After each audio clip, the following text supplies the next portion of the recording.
Selamat malam semuanya. Nama saya Pascal Jumara Jabu. Saya dari Manggarai. Eh, saya kuliah di Universitas Katolik Indonesia Santo Paulus Ruteng.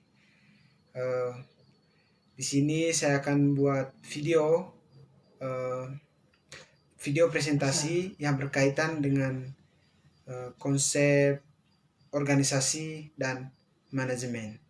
Langsung saja kita ke materinya. Yang pertama, definisi dari organisasi. Mungkin teman-teman sekalian menanyakan apa sebenarnya itu organisasi dan apa itu manajemen. Dan saya akan menjelaskan apa arti dari organisasi dan manajemen. Yang pertama, arti organisasi. Menurut Lubis dan Husaini pada tahun 1987 bahwa yang dimaksudkan dengan organisasi adalah sekelompok manusia yang berinteraksi suatu pola tertentu sehingga setiap anggota organisasi memiliki fungsi dan tugasnya masing-masing yang sebagai satu kesatuan mempunyai tujuan tertentu dan mempunyai batas-batas yang jelas sehingga bisa dipisahkan secara tegas dari lingkungannya. Kemudian menurut pendapat Sutarto pada tahun 1985 bahwa organisasi adalah suatu sistem yang saling berpengaruh antara orang dalam kelompok dan yang bekerja sama untuk mencapai tujuan tertentu. Ada juga ahli lain berpendapat, Hubert and Goulet, bahwa yang dimaksudkan dengan perorganisasian merupakan proses di mana struktur suatu organisasi dibuat dan ditegakkan. Ada juga Bernard berpendapat bahwa organisasi adalah suatu sistem aktivitas kooperatif antara dua orang atau lebih. Jadi, organisasi itu sendiri merupakan suatu wadah untuk berkumpul satu orang maupun lebih demi mencapai tujuan tertentu dengan secara efektif dan efisien. Kemudian, saya akan jelaskan juga apa itu organisasi dan pengorganisasian. Organisasi merupakan pengelompokan orang-orang ke dalam aktivitas kerjasama untuk mencapai tujuan yang telah ditetapkan secara efisien dan efektif. Sedangkan perorganisasian merupakan penyusunan dan pengelompokan bermacam-macam pekerjaan berdasarkan jenis pekerjaan, urutan sifat, dan fungsi pekerjaan, waktu, dan kecepatan. Teman-teman sekalian, selanjutnya apa tujuan dari organisasi itu? Tujuan dari organisasi yang pertama, sasaran lingkungan, yaitu kondisi di mana suatu organisasi lain yang terdapat pada lingkungannya. Sasaran yang kedua, output, yaitu menunjukkan bentuk dan banyaknya output yang akan dihasilkan oleh organisasi. Yang ketiga, sistem, yaitu berhubungan dengan banyaknya atau perawatan maintenance organisasi sendiri. Yang keempat, sasaran produk, menggambarkan karakteristik produk atau jasa yang akan diberikan kepada konsumen. Yang terakhir, ada sasaran bagian, yaitu menggambarkan sasaran dari suatu bagian atau suatu satuan unit merupakan bagian dari unit organisasi. Berikutnya, perangkat-perangkat organisasi itu, yang pertama lembaga organisasi, wadah atau ikatan. Yang kedua, sumber-sumber daya atau resources. Yang ketiga, metode atau strategi organisasi. Yang keempat, hubungan interrelasi dan aktivitas. Yang kelima, tujuan organisasi. Oke, baik, sampai sini teman-teman sekalian mungkin berpikir bahwa apakah ada hubungan antara organisasi dan manajemen. Tentunya saya akan menjelaskan yang pertama arti dari manajemen itu sendiri. Menurut Hakons dan Daniel dalam bukunya mengemukakan manajemen berhubungan dengan pencapaian suatu tujuan yang dilakukan melalui dan orang-orang lain, atau dengan kata lain, management involves getting things done, talk and with people. Yang berikutnya, menurut Terry menyampaikan pendapatnya, manajemen adalah suatu proses yang membeda-bedakan atas perencanaan perorganisasian dengan memanfaatkan baik ilmu maupun seni agar dapat menyelesaikan tujuan yang telah ditetapkan sebelumnya. Kemudian James Stoner berpendapat juga manajemen adalah proses perencanaan, perorganisasian, pengarahan, dan pengawasan usaha-usaha para anggota organisasi dan penggunaan sumber daya organisasi lain agar mencapai tujuan yang telah ditetapkan. Kemudian yang berikutnya, kaitan manajemen dan organisasi. Bisa kita lihat di sini, proses manajemen ada input, ada juga tujuan efektif dan efisiennya. Dari proses manajemen itu ada input sumber daya, kemudian ada perencanaan atau perorganisasian, pengarahan dan pengendalian, yaitu dengan tujuan efektif dan efisien. Nah, kemudian pandangan terhadap manajemen. Ada manajemen sebagai suatu sistem, manajemen sebagai suatu proses, manajemen sebagai suatu ilmu terapan. Manajemen merupakan kerjasama sekelompok orang untuk mencapai tujuan organisasi. Kemudian manajemen ditinjau dari aspek perilaku manusia, manajemen sebagai proses pemecahan masalah, manajemen sebagai profesi. Teman-teman sekalian, saya akan menjelaskan juga fungsi dari manajemen itu sendiri.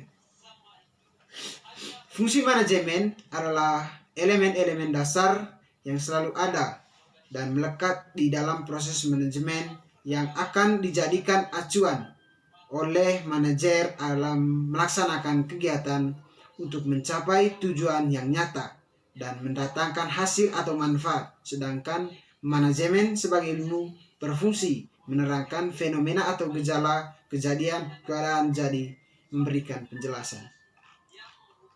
Kemudian ada teori yang sering dipakai dalam ilmu, yaitu POAC. Yang pertama, menyusun rencana berarti memikirkan apa yang Anda akan kerjakan dengan sumber daya yang dimiliki agar dapat membuat rencana secara teratur dan logis. Kemudian yang O, menciptakan suatu struktur dengan bagian-bagian yang terintegrasi sedemikian rupa sehingga hubungan antara bagian-bagian satu sama lain dipengaruhi oleh hubungan mereka dengan keseluruhan struktur tersebut. Yang ketiga, A, usaha menggerakkan anggota-anggota kelompok sedemikian rupa hingga mereka berkeinginan dan berusaha untuk mencapai sasaran perusahaan dan sasaran anggota-anggota perusahaan tersebut oleh karena para anggota itu juga ingin mencapai sasaran-sasaran tersebut. Salah satu fungsi yang terakhir, C, salah satu fungsi manajemen yang berupa mengadakan penilaian bila perlu, mengadakan koreksi, sehingga apa yang Anda lakukan di bawahan dapat diajarkan ke jalan orang yang benar dengan maksud mencapai tujuan yang sudah digariskan semula. Kemudian ada sarana manajemen. Sarana manajemen itu yang pertama, organisasi yang tidak mencari keuntungan, dan yang kedua, organisasi yang mencari keuntungan. Tentu kita tahu organisasi yang mencari keuntungan itu yang pertama man atau manusia, yang kedua money atau uang, yang ketiga material, dan yang keempat method. Untuk organisasi yang mencari keuntungan yang pertama juga itu termasuk manusia, uang, material, mesin, metode, dan market atau pemasaran. Yang pertama, manusia itu apa? Manusia itu merujuk pada sumber daya manusia yang dimiliki oleh organisasi. Dalam manajemen, faktor manusia adalah yang paling menentukan. Manusia yang membuat tujuan, manusia pula juga yang melakukan proses untuk mencapai tujuan itu sendiri. Kemudian, uang atau money merupakan salah satu unsur yang tidak dapat diabaikan. Uang merupakan alat tukar dan alat pengukuran nilai. Besar kecilnya kegiatan dapat diukur dari jumlah uang yang beredar dalam perusahaan. Yang ketiga, material atau bahan setengah jadi atau raw material dan bahan jadi. Dalam dunia usaha, untuk mencapai hasil yang lebih baik, selain manusia yang ahli dalam bidangnya, juga harus dapat menggunakan bahan materi-materi sebagai salah satu sarana. Yang keempat tentunya mesin atau mesin digunakan untuk memberi kemudahan atau menghasilkan keuntungan yang lebih besar serta menciptakan efisiensi kerja. Dalam hal ini mungkin dalam hal penggunaan teknologi. Yang kelima, metode tata cara kerja yang memperlancar jalannya pekerjaan manajer. Sebuah metode saat dinyatakan sebagai penetapan cara pelaksanaan kerja suatu tugas dengan memberikan berbagai pertimbangan kepada sasaran, fasilitas yang tersedia, dan penggunaan waktu tersedia, serta uang dan kegiatan usaha. Dan yang terakhir, market atau pemasaran. Di sini merupakan tempat di mana organisasi menyebarluaskan atau memasarkan produknya, ya, memasarkan produknya. Memasarkan barang tentu sangat penting, sebab bila barang yang diproduksi tidak laku, maka proses produksi barang akan berhenti. Teman-teman sekalian, selanjutnya mungkin kita juga sering bertanya, sebenarnya siapa itu manajer? Manajer itu orang yang melakukan kegiatan manajer atau proses manajemen. Yang kedua, manajemen menginginkan tujuan tercapai dengan efektif dan efisien. Efektif dan efisien itu apa? Efektif itu mengerjakan sesuatu yang benar. Kemudian efisien mengerjakan sesuatu dengan benar, atau dengan kata lain efektif ini doing the right things. Kemudian efisien doing things right. Kemudian ada juga tingkatan manajemen. Yang pertama, middle management, top management, low management. Top management adalah orang yang bertanggung jawab atas seluruh manajemen dari organisasi. Mereka menetapkan kebijakan operasional dan pedoman interaksi organisasi dengan lingkungan. Middle manager itu mengarah aktivitas yang mengimplementasikan kebijakan organisasi dan menyeimbangkan permintaan dari manajer mereka dengan kapasitas karyawan. Kemudian first line management, dia itu bertanggung jawab terhadap pekerjaan karyawan operasional tidak membawakan manajer lain. Mereka merupakan tingkat pertama atau terendah dari manajer dari dalam hierarki organisasi, yaitu dari middle manager dan top manager. Top manager adalah tingkatan paling atas dari hierarki organisasi. Kemudian ada keterampilan pada tingkat manajerial. Yang pertama top manager, senior manager, middle level manager, superior operation worker level.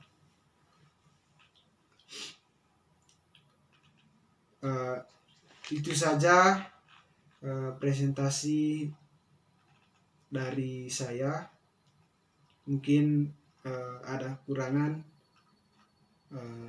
dari tempat ini. Saya mohon maaf pada teman-teman sekalian. Sekian dan terima kasih.